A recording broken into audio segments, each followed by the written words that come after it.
नमस्कार, आप देख रहे हैं लोकोत्तर न्यूज। मैं हूं आपके साथ हर्षिता मिश्रा।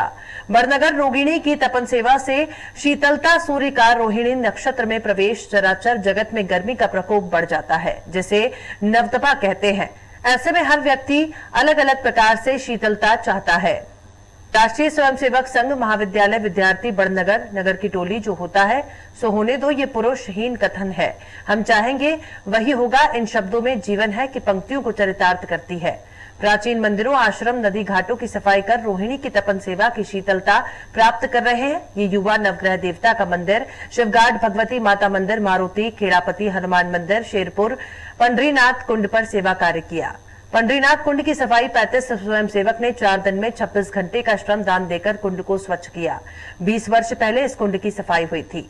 झाबुआ जिले के समीपस्थ राज्य राजस्थान से डेलोमाइट और मैग्नीज पत्थर के अवैध खनन और परिवहन धड़ल्ले से जिले के मेघनगर में हो रहा है। राजस्थान के बांसवाड़ा जिले से मध्य प्रदेश के पलवार क्षेत्र के जंगलों से निकले इन चकमक पत्थरों को मेघनगर औद्योगिक क्षेत्र में स्थित लो अयस्क से संबंधित कारखानों में ऊंचे दामों में बेचा जा रहा है। इससे खनन से शासन को राजस्व और जंगलों की पर्यावरण की हानि हो रही है। मंगलवार देर शाम मेघनगर राजस्व अमले ने रॉयल्टी से 3 गुना मात्रा में भरे डोलोमाइट अवैध खनिज परिवहन कर रहे 2 ट्रकों को पकड़ा। इस दौरान जब वाहन चालकों से खनिज कागज मांगे गए तो पता चला कि राजस्थान के आरके मिनरल से 13 टन प्रत्येक वाहन में डोलामाइट खनिज रॉयल्टी मिली। दोनों वाहनों को जब मेघनगर के एक निजी तोल कांटे पर तोल करवाया गया तो रॉयल्टी क्षमता से 3 गुना अधिक माल दोनों वाहन में पाया गया। एक वाहन में 13 टन की जगह 42 टन तो दूसरे वाहन में 13 टन की जगह 44 टन खनिज अवैध रूप से परिवहन होना पाया गया। उक्त माल मेघनगर में स्थित या गरीब निवास फैक्ट्री में ले जाना पाया गया। फिलहाल दोनों ही वाहनों को मेघनगर राजस्व अमले की टीम ने पंचनामा बनाकर सीज कर मेघनगर थाने लाया गया है और आगामी खनिज विभाग को कार्यवाही सूचित की गई है। क्षेत्र में काफ़ी अवैध परिवहन होता है, तो इस परिप्रेक्ष्य में हमने जो क्षेत्र हैं उसमें दैनिक भ्रमण चालू किया। उसके उपरांत शाम 5:30 से 6 के मध्य काजली डूंगरी के पास 2 ट्रक हमें खड़े मिले और जांच की गई तो उसमें डोलोमाइट पाया गया। उसके उपरांत ड्राइवर ने थोड़ी देर बाद आके इसमें बिल्टी दिखाई गई तो उसमें 13.5 टन के आसपास, 14 टन के आसपास नियर बाय बिल्टी दिखाई गई। उसके उपरांत हम लोग यहाँ पे अभी तोल कांटे पर लाए हैं और इसमें अभी तोल हुआ है। अब इसके उपरांत देखते हैं अभी बिल्टी आने के बाद। ये तो अभी अपने हाथ में जब पेपर आ जाएंगे तो टोल ओवरलोड तो है, अभी उसकी जानकारी पूरी हम आपको दे पाएंगे। उसके सर लगातार बिल्कुल ही जारी रहेगी क्योंकि ये संवेदनशील मुद्दा है तो राजस्व का काफ़ी नुकसान हो रहा है, तो इसमें हम सतत कार्रवाई करते रहेंगे। कोरोना संक्रमण की रोकथाम के लिए जारी लॉकडाउन गरीबों के लिए मुसीबत का सबब बनता जा रहा है। खासकर रोजाना कमाने खाने वाले लोगों के सामने अब रोजी रोटी का संकट खड़ा हो गया है। ऐसे ही हाल इन दिनों चरगवा के जोधपुर गांव के हैं, जहां काम धंधा न होने से ग्रामीण परिवार का गुजर बसर करने में लाचार हो रहे हैं। वहीं पुलिस द्वारा छोटा व्यवसाय करने वालों की दुकानें बंद कराए जाने से दुकानदारों का माल खराब हो रहा है। परेशान ग्रामीणों का कहना है कि लॉकडाउन से बच्चों का भरण पोषण मुश्किल हो रहा है। वहीं सरकार द्वारा मुफ्त खाद्यान्न देने की घोषणा की गई थी, लेकिन वो भी उन्हें अभी तक नसीब नहीं हुआ। ग्रामीणों ने शासन प्रशासन से आर्थिक मदद देने की मांग की है। लॉकडाउन जब से लगा, आप लोग कहाँ के निवासी हैं और क्या समस्याओं का सामना करना पड़ रहा है? हम लोग इसी गांव के निवासी हैं। गांव के निवासी? जोधपुर पड़ाव घुनसौर। हाँ। तो लॉकडाउन जब से लगा है हम लोगों की स्थिति ये है, ना पुलिस वाले दुकान खोलने दे रहे समय पे, ना समय पे बंद करने दे रहे हैं, और जो भी माल हम लोग लेके आते हैं हमको कारणवश उसको सड़ा के फेंकना पड़ता है। अभी ये समस्या है, ना यहाँ कोई सुनवाई हो रही है ना कुछ हो रहा है। कैसे परिवार चला पा रहे हैं? परिवार चलाना भी बहुत कठिन हो रहा है। कितने हैं आपके परिवार में? हम लोग परिवार में पूरा परिवार जोड़ें तो 14 आदमी हैं। शासन से क्या मांग करना चाह रहे हैं? शासन से ये मांग है कि कम से कम हमको समय पे दुकानदारी खोलने दें और भोजन पानी की व्यवस्था करें और राशन समय पे मिले। अपना नाम बताएं। मेरा नाम विनोद पांडे है। लगो है। हाँ। दुकान डालिए, खोलने नहीं मिलती है। 12 परिवार हमारे घर में। कैसे क्या जो ही तो जुगाड़ हो रहा, बंद कर रहा है, खोल रहा है, बंद कर रहा है, खोल रहा है। कब से परेशानी चल रही है? बहुत परेशान चल रहा है, 1 महीना होगा। न राशन पानी मिलती, न कुछ मिलती है। पानी की व्यवस्था तक नहीं है इस क्षेत्र में। कौन से गाँव में रहते हैं आप लोग? जोधपुर जी। चरगवा? चरगवा। अपना नाम बताएं। गौरी बाई। ऐसे बोलना। मेरा नाम धर्मेंद्र सिंह ठाकुर है। मैं चरगवा का निवासी हूँ और हम लोग बहुत ज़्यादा परेशान हैं। हमारी स्थिति ऐसी हो रही कि भूखे मरने की संभावना आ रही है। ऐसा लग रहा है कि काम धाम ना चालू होने के कारण हम लोग बहुत ज़्यादा परेशान होकर कोरोना की बजाय भूख से ना मर जाए हमारा पूरा परिवार और हमारा पूरा देश। कितने लोग हैं आपके परिवार? हमारे परिवार में 7 लोग हैं। कैसे गुजारा कर रहे हैं? बस वही तो प्रॉब्लम है ना, अब कैसे बताएं हम आपको। काम धाम सारा बंद है, रोज़ कमाने खाने वाले हैं, कहाँ से लेके आए राशन पानी। कितने परिवार के सदस्य हैं आपके? 7 लोग हैं हमारे यहाँ। प्रशासन गाली क्यों बकती है? और प्रशासन और नमस्कार, आप देख रहे हैं लोकोत्तर न्यूज। मैं हूं आपके साथ हर्षिता मिश्रा। कलेक्टर संजय कुमार ने ग्रामीण क्षेत्रों में संचालित गेहूं खरीद केंद्रों का निरीक्षण किया। उन्होंने किसानों की समस्याएं सुनी और अधिकारियों को आवश्यक निर्देश दिए। इस दौरान एसडीएम भांडेर अरविंद सिंह माहौर, तहसीलदार सूर्यकांत त्रिपाठी साथ रहे। कलेक्टर ने गेहूं उपार्जन केंद्रों ग्राम इमलिया, दूरसरा, दसवार, पिपरोआ, सोहन में किसानों से चर्चा कर उपार्जन संबंधी जानकारी ली। किसानों ने बारदाने की कमी बताई और कुछ किसानों ने तौल के दौरान उपार्जन केंद्रों पर 2 किलो गेहूं अतिरिक्त प्रति क्विंटल पर लिए जाने की शिकायत की। कलेक्टर ने गंभीरता से लेते हुए निर्देश दिए कि किसानों से नियमानुसार गेहूं की तौल हो, तौल में अतिरिक्त गेहूं न लिया जाए। किसानों ने तौल के दौरान कुछ कर्मचारियों द्वारा राशि मांगने की शिकायत पर उपस्थित कर्मचारियों को स्पष्ट रूप से निर्देश दिए कि राशि मांगने वाले कर्मचारियों को बख्शा नहीं जाएगा। कोरोना कोविड-19 महामारी के समय लगातार अपनी सेवाएं देने वाले अस्थायी आयुष और पैरामेडिकल स्टाफ ने अब सरकार के सामने अपनी मांगों को लेकर मुश्किल खड़ी कर दी है।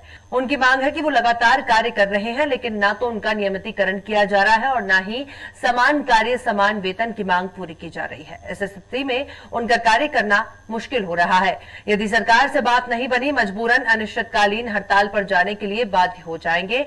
मध्य प्रदेश के दमोह जिला मुख्यालय पर चिकित्सकों और नर्सिंग स्टाफ और संविदा स्वास्थ्य कर्मियों ने जिले के कलेक्टर और मुख्य चिकित्सा और स्वास्थ्य अधिकारी के नाम से 2 सूत्रीय ज्ञापन सौंपते हुए कार्यवाही की मांग की है। अपर कलेक्टर नाथूराम गौड़ को ज्ञापन सौंपते हुए सभी चिकित्सक और संविदा स्वास्थ्य कर्मियों ने ज्ञापन में वर्णित दोनों मांगों को पूरा करने की मांग की है। आप सारे चिकित्सक एकत्रित हुए हैं, कारण क्या है? जैसा कि अभी आपको ज्ञात होगा कि पूरे भारत में कोविड-19 नाम की महामारी अपना पांव पसार चुकी है और कोविड-19 अस्थायी कर्मचारी, जिसमें आयुष चिकित्सक, कुछ पैरामेडिकल स्टाफ और नर्सिंग स्टाफ विगत 1 साल से अपनी जान हथेली पर रखकर अपना कार्य निरंतर दिन रात एक करके निरंतर कार्य कर रहे हैं।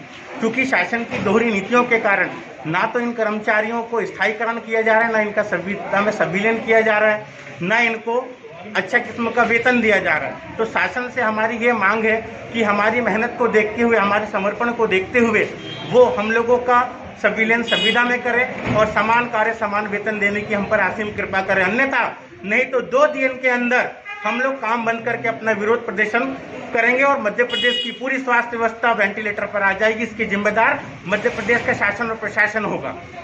अब ये बताइए कि जिले में कितने ऐसे चिकित्सक होंगे, कितने संविदा कर्मी होंगे, जो संख्या कुछ अनुमानित 206 या 207 कर्मचारी, जिसमें आयुष चिकित्सक 25-26 हैं, कुछ नर्सिंग स्टाफ है और पैरामेडिकल स्टाफ। आज बहुत सारे यहाँ पर चिकित्सक एकत्रित हुए हैं, स्वास्थ्यकर्मी भी एकत्रित हुए हैं, क्या कारण है? पहले तो धन्यवाद देना चाहता हूँ मैं मीडिया की सम्मानीय को। आज हम सभी आयुष चिकित्सक एवं पैरामेडिकल स्टाफ नर्सेस आज पिछले 1 वर्ष से अस्थायी काम कर रहे हैं, उनको सम्मिलित करने की मांग के लिए यहाँ पर CMHO मैडम के यहाँ पर आवेदन दिया है। और दूसरी मांग हमारी है कि हमें समान वेतन समान कार्य का सम्मान दिया जाए और यदि हमें 2 दिन में ये हमारी मांग नहीं मानेंगे तो हम लोग अनिश्चितकालीन हड़ताल पर जाएंगे। संसार को बचाने के लिए और हमारे देश को पुनः रूप से स्थापित करने के लिए हम स्वास्थ्यकर्मी अपनी जान पर खेलते हुए निरंतर 24 घंटे अपनी सेवाएं स्वास्थ्यकर्ता के रूप में दे रहे हैं।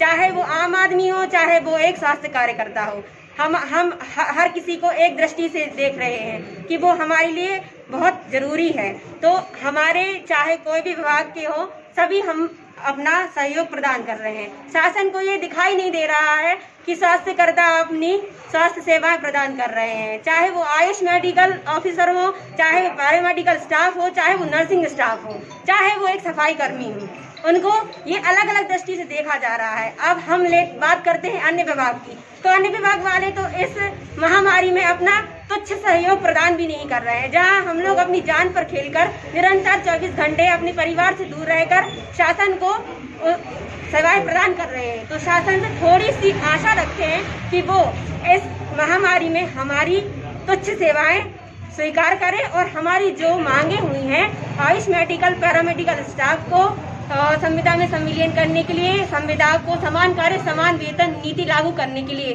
उस पर अपनी विशेष रूप से जबलपुर में कोरोना संक्रमण के मरीजों की कमी आने से आमजन ने राहत की सांस ली है, लेकिन कृषि उपज मंडी में कोरोना कर्फ्यू के बीच पहुंच रही हजारों लोगों की भीड़ ने कोरोना गाइडलाइन की धज्जियां उड़ाकर रख दी हैं। वहीं ऐसी भीड़ देखकर एक बार फिर संक्रमण का खतरा बढ़ता हुआ दिखाई दे रहा है। खास बात तो यह है कि यह भीड़ मंडी में रोजाना जुट रही है। मंगलवार को मंडी में हजारों लोगों की भीड़ का वीडियो सामने आने के बाद प्रशासन हरकत में आया है। ये वीडियो ड्रोन कैमरे से लिया गया है जो सोशल मीडिया पर वायरल हो रहा है। अधिकारियों के मुताबिक ये मंडी संभाग की सबसे बड़ी मंडी है। यहाँ होलसेल का कारोबार होता है। फुटकर सब्जी व्यापारी भी काफी संख्या में पहुंच गए थे, जिन्हें मौके पर पहुंचे पुलिस बल ने हटा दिया था। इस पूरे मामले पर मंडी सचिव के खिलाफ कार्रवाई की जा रही है। देखिए, सब्जी जो मंडी है ये संभाग की सबसे बड़ी सब्जी मंडी है और यहाँ पर आसपास के क्षेत्रों के किसान भी और जो बाहरी क्षेत्र के जो व्यापारी हैं वो आते हैं। साथ साथ में यहाँ पर न केवल जबलपुर में बल्कि आसपास के ज़िलों में भी सब्जियां जो हैं, डिंडोरी है, मंडला है, अन्य जगहों पर भी सब्जियां जाती हैं। ये एक होलसेलर मंडी थी और इस मंडी में होलसेल वालों के लिए ही अनुमति है कि वो होलसेलर आएँ और होलसेलर्स जो हैं बाहर के व्यापारी आएँ और उनको दें। इस संबंध में जो तथ्य भी सामने आए थे तो उसमें कुछ रिटेलर्स भी आए थे। इसको लेके फिर उनको जो है उनको हटाया गया था और जो वहाँ के मंडी सचिव हैं उनके विरुद्ध कार्रवाई भी की है। साथ साथ में ये भी चीज़ किया गया है कि जो भी कोरोना के नियमों का वायलेशन करेगा उसके विरुद्ध एफआईआर दर्ज कराई जाएगी।